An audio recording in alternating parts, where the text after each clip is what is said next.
Shalom, queridos, Deus abençoe a vida de vocês. Capítulo 5 de 1 Coríntios. Vamos abrir a Bíblia aqui, né?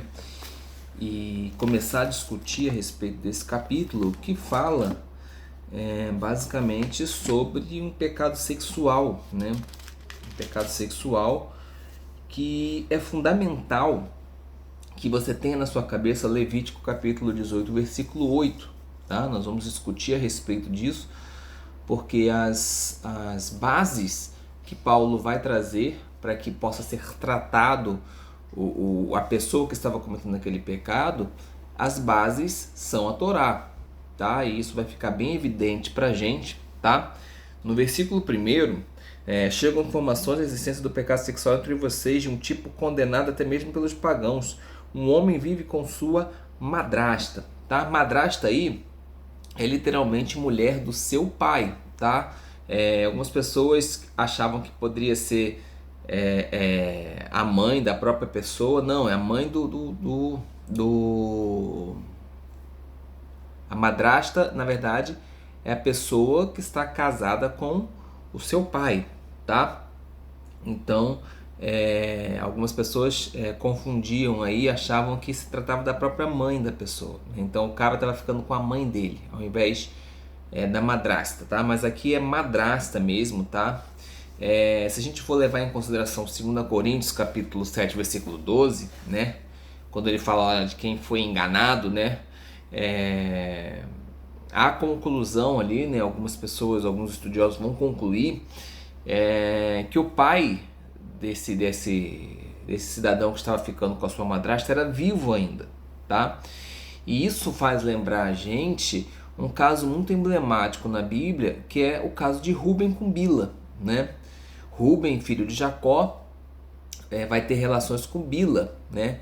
Bila, de certa forma, era madrasta dele, né? Jacó era casado com Lia e com Raquel, tá?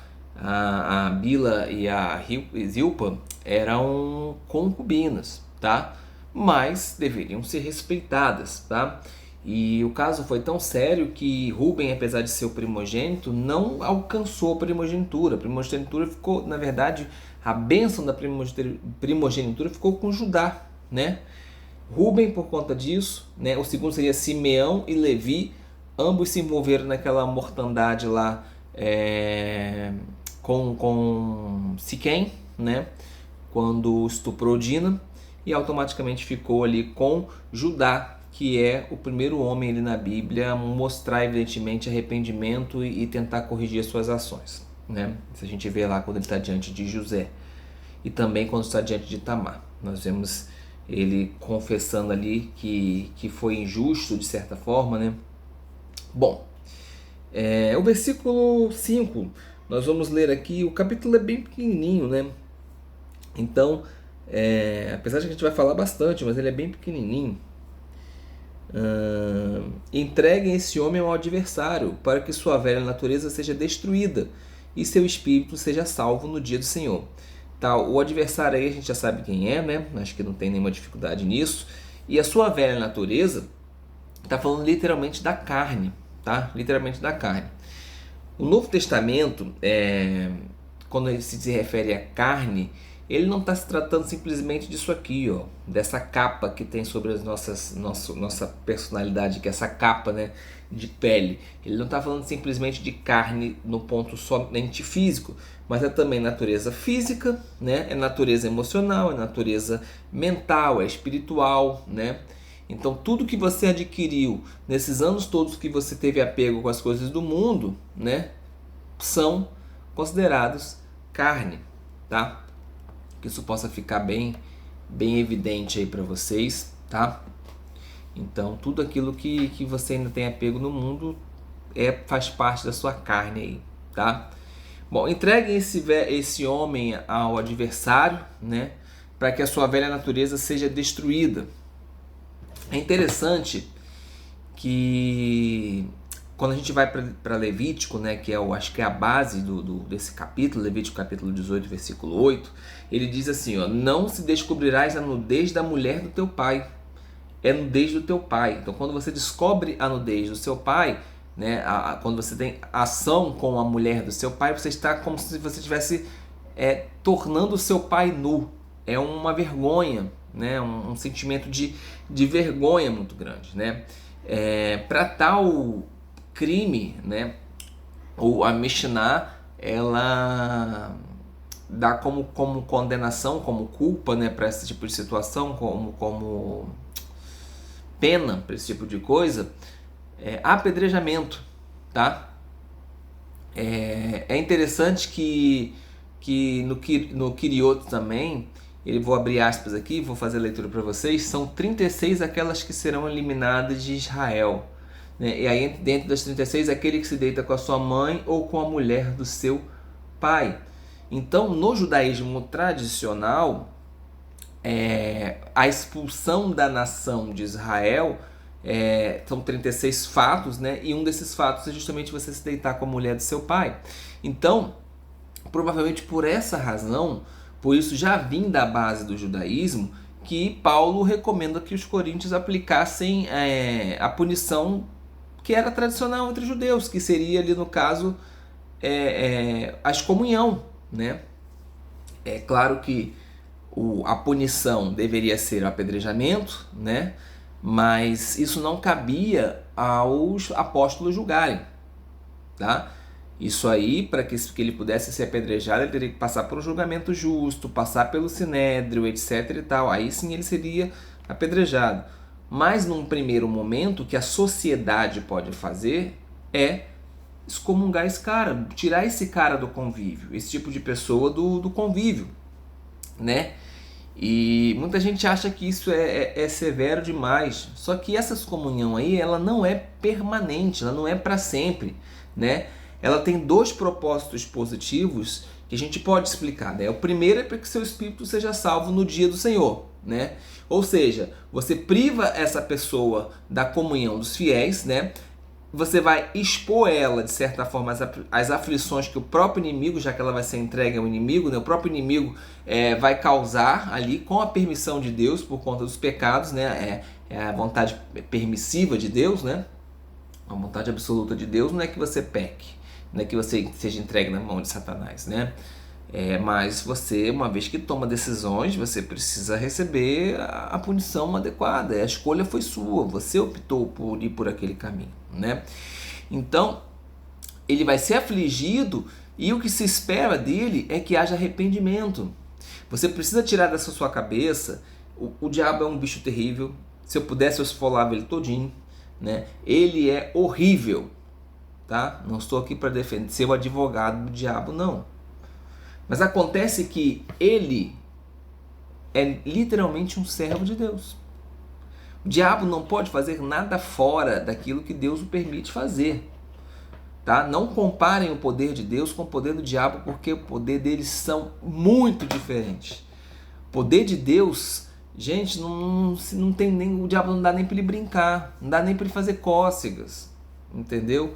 Mesmo que o diabo viesse com toda a sua força e Deus fosse com a sua menor das forças, o diabo perderia. Não é à toa que Deus mandou o seu filho, ele passou por tudo isso aqui como homem. Ele não passou isso aqui como Deus, não. Ele veio aqui como homem e venceu como homem. E é por isso que nós somos redimidos e resgatados. Porque ele veio aqui e ele falou, é como se ele falasse assim: olha, diabo, eu vou abrir mão dos meus poderes, vou vencer você como eles podem vencer. Para mostrar para o povo que eles podem vencer, que em mim eles têm força para fazer, né? Então, uma vez que haja arrependimento, a pessoa poderia voltar, tá? A gente vê, por exemplo, 2 Coríntios, capítulo 5, versículo 10, né? Isso acontecendo do retorno. Então, essa excomunhão não é para sempre, tá? Então, assim, nessa passagem, por exemplo, de 2 Coríntios, capítulo 5, capítulo 2, versículo 5 ao versículo 10, né, os crentes eles são ali orientados a dar boas-vindas, né, receber essas pessoas em sua companhia, a fim de não desencorajá-lo, né? E o segundo propósito é proteger os membros da comunidade messiânica, gente, a igreja. Porque se você deixa alguém em pecado literal, que não está disposto a se arrepender, no seio da igreja, automaticamente você está dizendo para a igreja que a igreja pode cometer aquilo e que ela pode continuar frequentando a igreja. Gente, quantas vezes eu e você, cheio de pecado, permanecemos dentro da igreja e as pessoas nos encorajam a estar dentro da igreja, né? E a gente fazendo um monte de coisa errada, e às vezes as pessoas sabem que a gente está fazendo coisa errada e deixam a gente ali. É um negócio complicado. A igreja é o hospital. Sim, gente, a igreja é o hospital. Mas é o hospital para aqueles que querem receber. Não é um manicômio onde você empurra a pessoa lá para dentro contra a vontade dela. Não funciona desta forma, né? Então, o versículo 13 aí desse capítulo, né, ele vai usar aí o Antigo Testamento, né, como referência pela excomunhão, né, para a retirada desse cidadão no meio da igreja, né. E aí nós temos versículos 6 e 8, sua vanglória não é boa, vocês não conhecem o ditado, é necessário apenas uma pitada de fermento para o fermentado da massa? Livrem-se do fermento para poderem ser uma nova massa, porque na verdade vocês estão sem fermento, pois nosso Cordeiro da Páscoa, o Messias, foi sacrificado. Dessa forma celebremos o Seder, né, o jantar, né, ou a festa, sem qualquer vestígio de fermento, o fermento da impiedade do mal, mas com o asmo, né, no caso a matzá da pureza e da verdade. Para compreender isso daqui, você precisa ter uma ideia de como funciona a Páscoa, como é que é o fermento na Páscoa e como é que é a matzá, o pão sem fermento na Páscoa, né? Então, algumas pessoas acham que nessa passagem aqui Paulo está falando de forma figurativa, tá? Eu particularmente acredito que não, tá? Então, quando ele fala aí de celebremos o Seder, né, que aí a tradução de vocês, a festa, né, mas no grego a gente consegue trazer mais para Seder. Seder é como se fosse jantar de festividade, é um jantar especial, né? E vamos observar ali a Páscoa, né? Nós vamos ver esses elementos aqui sendo citados e aparentemente não havia problema nenhum entre gentios e entre judeus celebrarem a Páscoa depois da ida de Jesus, tá? Isso aí foi se tornar problema depois, tá? Então, a Páscoa cristã no primeiro século, ela juntava ali o simbolismo da Páscoa judaica tradicional, tá? E o novo simbolismo, né? Que era o papel central de Jesus Cristo ali no nosso meio, tá? Então é evidente que a congregação de Coríntios eles celebravam, tá, a Páscoa e com certeza não suponham que eles estavam voltando para debaixo da lei, como algumas pessoas acreditam, tá? Quando ele fala de fermento, tá, a gente tem que entender o seguinte: na noite anterior da Páscoa, a festa de Páscoa tem 7 dias, tá? E contando com a festa de pães asmos ali, né, que é a primeira noite. Uma noite antes, a preparação. O que é a preparação? Os judeus, eles se livram de tudo aquilo que tem fermento, tá? Então tudo aquilo que fermenta, eles colocam fora e eles queimam, literalmente, tá? Restinho de pão, qualquer coisa do tipo, eles vão lá e queimam, tá bom?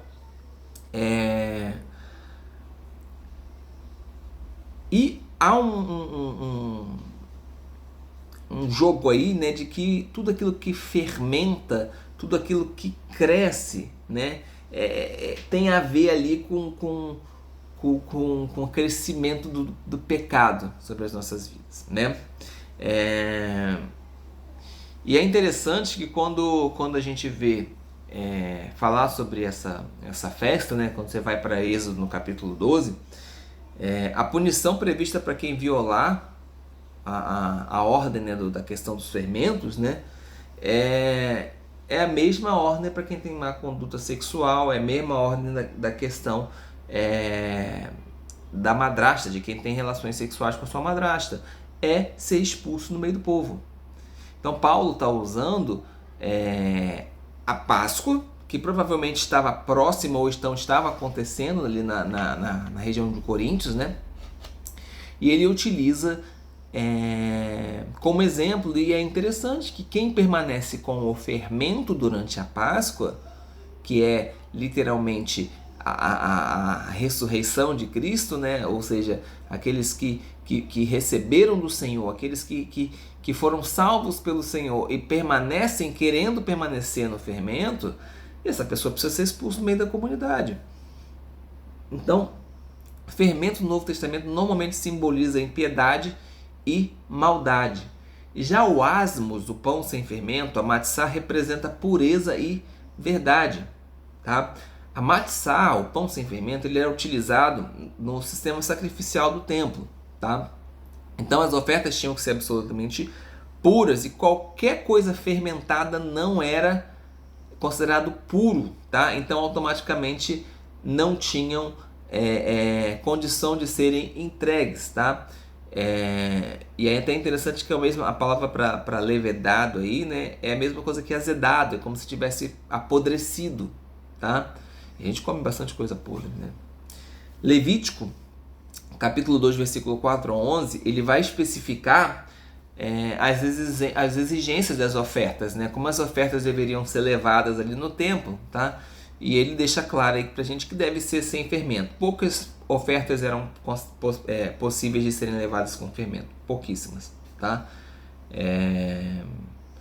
Vou até revisar isso, porque pelo que eu me recordo, tem sim alguma coisinha ali que pode, em alguma situação, tá?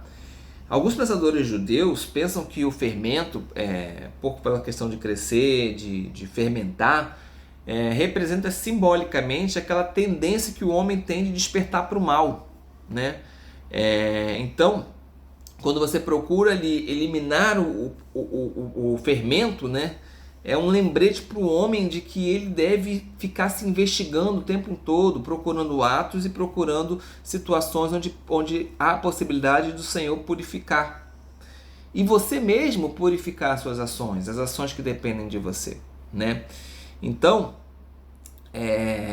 o texto continua dizendo para a gente que é necessário apenas uma pitada de fermento para fermentar toda a massa. Um pouquinho é suficiente para toda a massa, né? Isso é citado também num contexto similar também em Gálatas, no capítulo 5, versículo 9, tá? E então, assim, isso é um ensinamento para um homem, que o homem precisa se guardar desses pecados pessoais, né? E ter cuidado, porque os seus pecados pessoais acabam contaminando de certa forma a comunidade. Quando nós permitimos que um pecador que confessa que está fazendo, mas que não quer se arrepender, nós permitimos que o nosso irmãozinho mais fraco de fé, que está ali no meio do caminho, acabe adotando postura similar. Tá? Então, esses vestígios de fermento, né, devem ser eliminados, né? Então lá no judeu procurava lá o fermento na sua casa, né?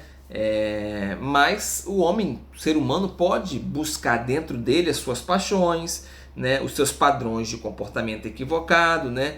E tem que se livrar disso, né? Porque nós estamos sem fermento. O texto diz que nós estamos, na verdade, estamos sem fermento.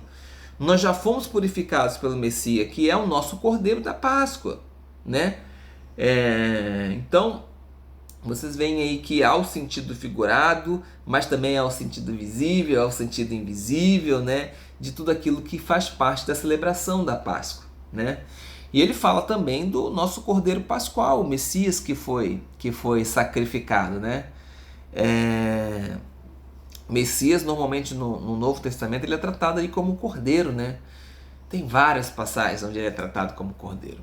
Interessante que no livro de Hebreus, por exemplo, diz que a morte de Jesus, ela substituiu de forma eficaz o sacrifício pelo pecado. Se você for lá para Romanos, capítulo 3, versículo 25, você vai ver que implicitamente ele fala ali que a morte de Jesus, a morte sacrificial de Jesus, é similar ao Yom Kippur, que é o dia do perdão, né? Naquela passagem ali, no meu texto aqui na minha Bíblia vai estar escrito caparrá. Caparrá é cobertura, né? que cobriu, meio que propiciatório não, mas como se passasse ali algo por cima, que protegesse alguma coisa ali por cima, né?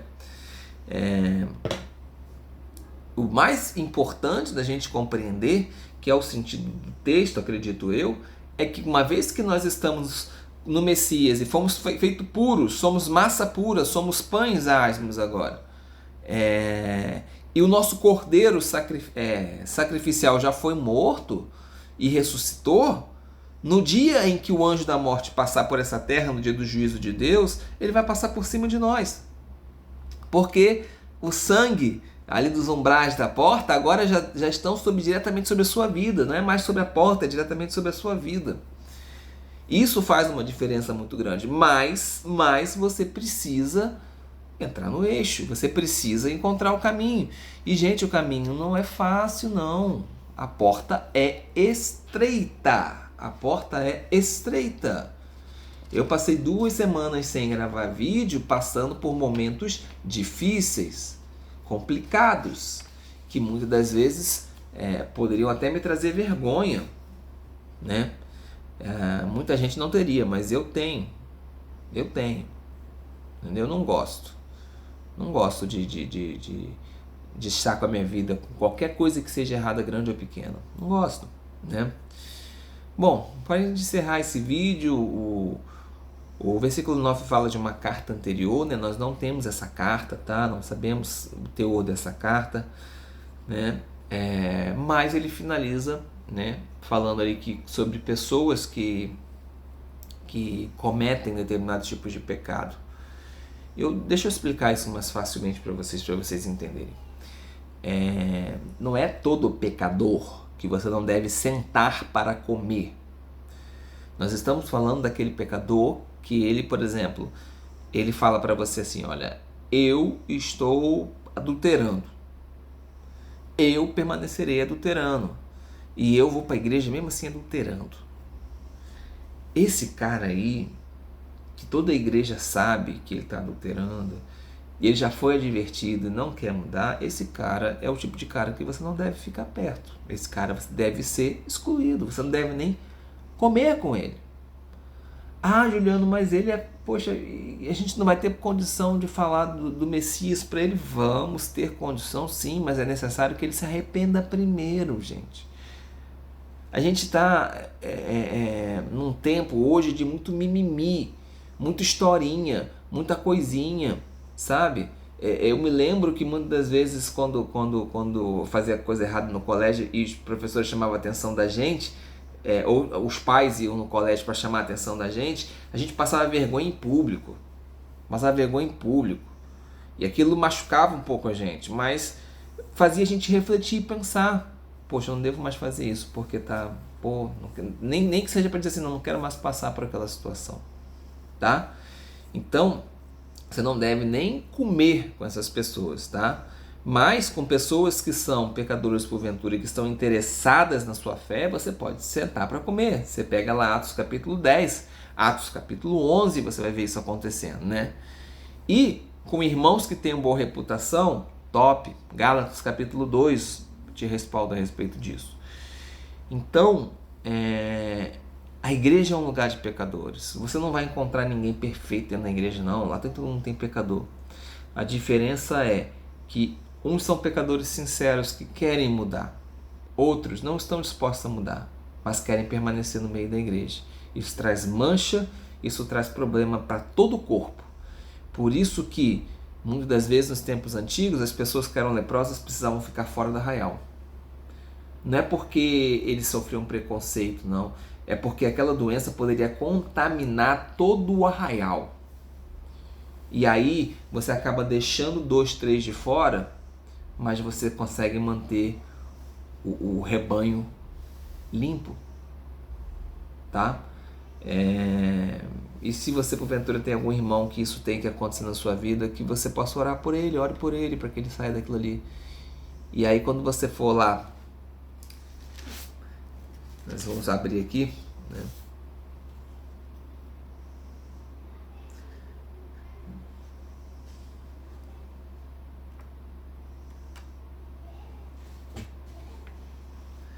Vou ler para vocês.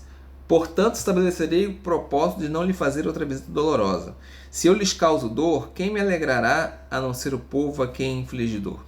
De fato, este é o motivo de escrever como diz, para que, ao chegar, eu não tivesse de infligir dor a quem deveria me fazer feliz, porque eu estava muito confiante de que todos vocês acreditavam que, se eu não estivesse contente, nenhum de vocês também estaria. Escrevi-lhes com o coração contristado e angustiado, e com muitas lágrimas, não com o objetivo de lhes causar dor, mas para que ele percebesse enquanto amo. Entretanto, se alguém foi a causa da dor, não fui eu quem a causou, mas em certa medida nem desejo exagerar, foram vocês todos. Para tal pessoa, a punição já imposta pela maioria é suficiente para que agora vocês façam o contrário. Perdoem-no, encorajem-no e confortem. De outro modo, essa pessoa poderá ser consumida pela depressão esmagadora. Portanto, eu os exorto a demonstrar que o amam de verdade. O motivo pelo qual eu escrevi era saber se passariam no teste, saber se obedeceriam a mim de forma total. A todos a quem perdoarem, também eu perdoo. Na realidade, seja o que tiver perdoado, se havia algo a perdoar, fiz por causa de vocês na presença do Messias, para que o adversário não tirasse vantagem de nós, porque temos consciência de seus planos, tá? Então, amem a pessoa. Às vezes você afasta a pessoa porque você ama. Às vezes você briga com a pessoa, como Paulo brigou, porque você ama. Às vezes você só quer o melhor para aquela pessoa. E às vezes o melhor para aquela pessoa é ficar sozinha. Às vezes o melhor é deixar aquela pessoa passar por aquela prova, para depois ela voltar fortalecida. Amém? Espero que tenha sido claro. Que Deus abençoe a vida de vocês. Shalom.